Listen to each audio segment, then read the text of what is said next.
Halo Tribuners, bertemu kembali bersama saya Nimadela Srikarsiani Putri dalam segmen Berita Populer Tribun Bali. Berikut ini 3 berita populer Tribun Bali hari ini, Senin 19 April 2021 yang mungkin Anda lewatkan. Judul berita pertama, tilang etle siap jalan di Denpasar, mulai pasang di 4 titik dan rencananya diresmikan Kapolri. Polda Bali mulai memasang perangkat tilang elektronik atau Electronic Traffic Law Enforcement atau ETLE di ruas lalu lintas wilayah Kota Denpasar, Bali sejak Sabtu 17 April 2021 malam. Direktur Lalu Lintas atau Dirlantas Polda Bali, Kombes Pol Indra menerangkan, pemasangan perangkat ETLE mulai dilakukan di Simpang Buangan, Jalan Teuku Umar hingga Jalan Imam Bonjol.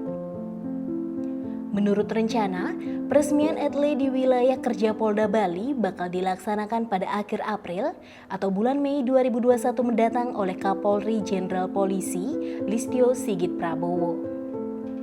Direktorat Lalu Lintas atau Ditlantas Polda Bali memang mengupayakan agar Electronic Traffic Law Enforcement dapat mulai diberlakukan di Pulau Bali pada tahun 2021 ini. Dalam sistem ETLE, jenis pelanggaran lalu lintas yang ditindak diidentifikasi melalui tanda nomor kendaraan bermotor atau TNKB. Kemudian, surat penilangan dikirim melalui pos ke alamat pemilik kendaraan yang tertera dan wajib dilakukan konfirmasi untuk verifikasi oleh petugas.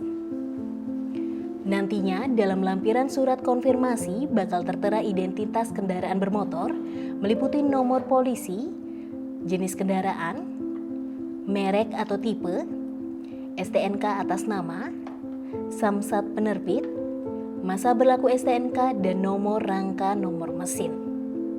Dengan demikian, terdapat sejumlah item yang diidentifikasi serta ditambah foto pelanggaran yang dilakukan, lengkap dengan hari dan waktu kejadian.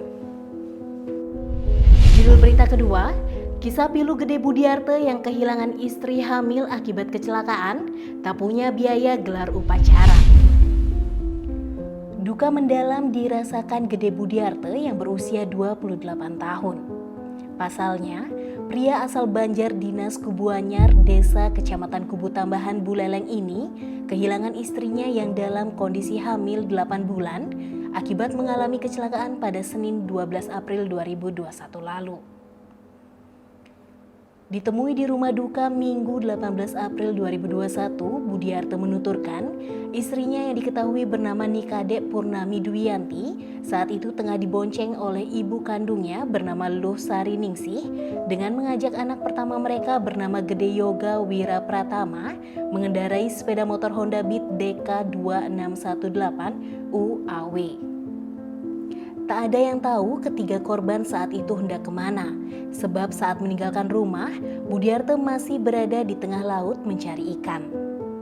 Hingga sekitar pukul 15 WITA setelah pulang dari melaut, Budiarte tiba-tiba mendapat telepon dari seseorang yang mengabarkan jika istri, anak, dan mertuanya terlibat kecelakaan di Jalan Singaraja Amlapura, kilometer 6800, tepatnya di Banjar Dinas Dalem, Desa Kerobokan, Kecamatan Sawan, Bali. Usai mendapati telepon tersebut, Budiarte pun bergegas mencari keluarganya di RS Kertausada Singharaja. Di IGD, Budiarte mendapati istrinya dalam keadaan merintih kesakitan di bagian kandungannya serta mengalami patah pada tulang paha bagian kanan. Sementara anaknya mengalami luka pada bagian dahi serta cedera pada lengan kanannya. Sedangkan mertuanya mengalami luka lecet pada bagian kepala belakang, pelipis kanan, dada kiri, serta paha kiri. Pihak medis kemudian merujuk jenazah sang istri ke RSUD Buleleng untuk diberikan tindakan mengeluarkan jasad bayi yang ada di dalam kandungannya. Jasad bayinya, kata Budiarte, dikeluarkan dengan cara divakum. Usai diberikan tindakan tersebut, jenazah sang istri beserta anak keduanya itu kemudian dibawa oleh keluarga ke rumah duka. Sementara anak pertamanya seusai diberikan tindakan medis langsung diperbolehkan pulang. Sedangkan sang mertua hingga kini masih dirawat di RS Kertausada.